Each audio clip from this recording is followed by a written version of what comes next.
Hello my dear students, welcome on my YouTube channel. मैं doctor Manu आज आपके लिए काफ़ी न्यू टर्म्स लेके आई हूँ, काफ़ी न्यू लीगल टर्म्स लेके आई हूँ जो आपको टोर्ट में और भारतीय न्याय संहिता में पढ़ने को मिलेगी। फर्स्ट लीगल टर्म है न्यूसेंस। न्यूसेंस का मतलब क्या होता है? न्यूसेंस मीन्स बाधा उत्पन्न करना। न्यूसेंस का जो मेन ऑब्जेक्ट होता है सामने वाले व्यक्ति को अनोय करना, परेशान करना, दुखी कर देना। फॉर एग्जाम्पल सपोज कीजिए टीचर्स आपको टीच कर रही है क्लास में और बार बार आपको बोल रही है कि आवाज़ मत करो, पीछे से आवाज़ मत करो, ये लास्ट बेंच। तो इस तरह से फिर भी कहने के बावजूद भी कुछ स्टूडेंट्स नहीं मानते। वो बार बार कुछ ना कुछ जो एक्टिविटी करते हैं टीचर्स को परेशान करने के लिए, उसको हम क्या कहते हैं? न्यूसेंस कहते हैं। On the same pattern, the another terms is also used, that is public nuisance. Public nuisance. What is the meaning of public nuisance? On the same pattern, अगर कोई व्यक्ति पब्लिक यूटिलिटी की चीज़ों में बाधा उत्पन्न करता है तो उसको हम क्या कहते हैं? पब्लिक न्यूसेंस कहते हैं। उसके बाद है नेक्स्ट टर्म है negligence. What is the meaning of negligence? Negligence का मतलब होता है लापरवाह। आप किसी कार्य को अच्छे से कर सकते हो but you are doing that work without proper care and caution. अगर आप उस कार्य को सावधानी से नहीं कर रहे हो, नेग्लिजेंसी से कर रहे हो, तो उसको हम क्या कहते हैं? लापरवाह। Next term is community services. What is the meaning of community services? Community service का मतलब होता है सामुदायिक सेवा।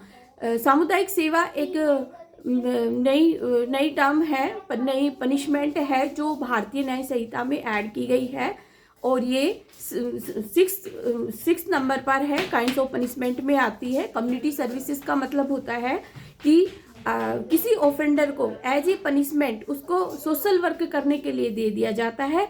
वो जो वर्क करेगा उसके लिए उसको कोई अमाउंट नहीं मिलेगा, पैसा नहीं मिलेगा, सिर्फ उसको वो वर्क करना होगा। तो वो क्या होता है? Community services. जैसे पनिशमेंट में और भी पनिशमेंट होती है कि जैसे सिंपल हो, रिग्रेस हो, इम्प्रिजनमेंट है, पूरे साल की है, 2 साल की है। तो इसी तरह से कम्युनिटी सर्विसेज को भी ऐड किया गया है काइंड्स ऑफ पनिशमेंट में। Then the next word is organised crime. What is the meaning of organised crime? Organised crime is given in section 1111 of the BNS। इसमें ऑर्गेनाइज्ड क्राइम को हिंदी में हम कहते हैं संगठित अपराध करना।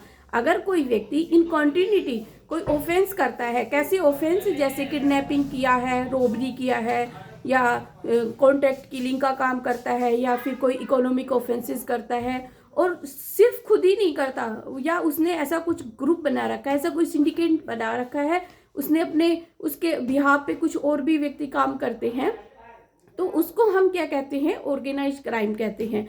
तो ऑर्गेनाइज्ड क्राइम में जैसे रैंसम का हो गया और ह्यूमन ट्रैफिकिंग का हो गया, human trafficking for the prostitution. तो इस तरह के जो अपराध करता है कोई व्यक्ति, कंटिन्यूटी में ऑफेंस करता है, उसको हम क्या कहते हैं? अगर कोई ऑफेंडर कंटिन्यूटी में लगातार ऑफेंस करता है, उसका काम ही यही है, या तो खुद करे या अपने बिहाफ पे कुछ व्यक्तियों को हायर करके रखता है, उसको हम क्या कहते हैं? ऑर्गेनाइज्ड क्राइम कहते हैं। Next is petty organised crime. Petty organised crime का मतलब होता है उससे स्मॉल संगठित अपराध। जैसे अपराध करना चाह रहे थे लेकिन अबैट हो गया, सिर्फ अटेम्प्ट हो पाया, पूरा उसको परिपूर्ण नहीं कर पाए, तो ये क्या है? स्मॉल संगठित अपराध है जो कि सेक्शन 112 में दिया हुआ है भारतीय न्याय संहिता में।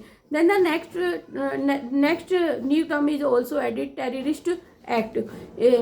सेक्शन 113 भारतीय न्याय संहिता 2023 के सेक्शन 113 के अंदर ये ऐड किया गया है कि कोई भी व्यक्ति अगर देश की एकता, अखंडता और संप्रभुता को ठेस पहुंचाता है या ठेस पहुंचाने का प्रयास करता है तो उसको हम क्या कहते हैं? टेररिस्ट एक्ट कहते हैं। या फिर ऐसा कोई एक्टिविटी करे जो एक्सप्लोसिव सब्सटेंसेस का, बम ब्लास्ट वगैरह, इस तरह से किसी की डेथ वगैरह हो जाती है तो उसको हम क्या कहते हैं? टेररिस्ट एक्ट कहते हैं।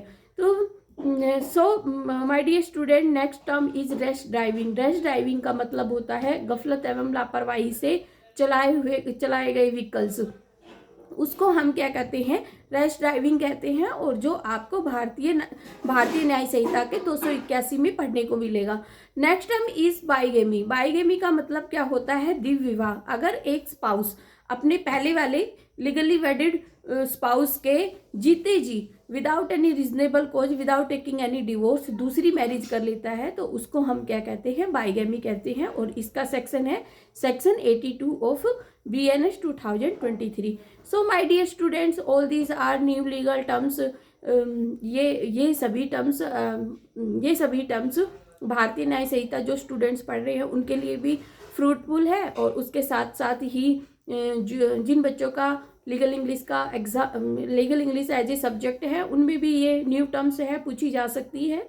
तो you should be aware about all these new terms, and for the new legal terms, please like and subscribe my channel. Thank you.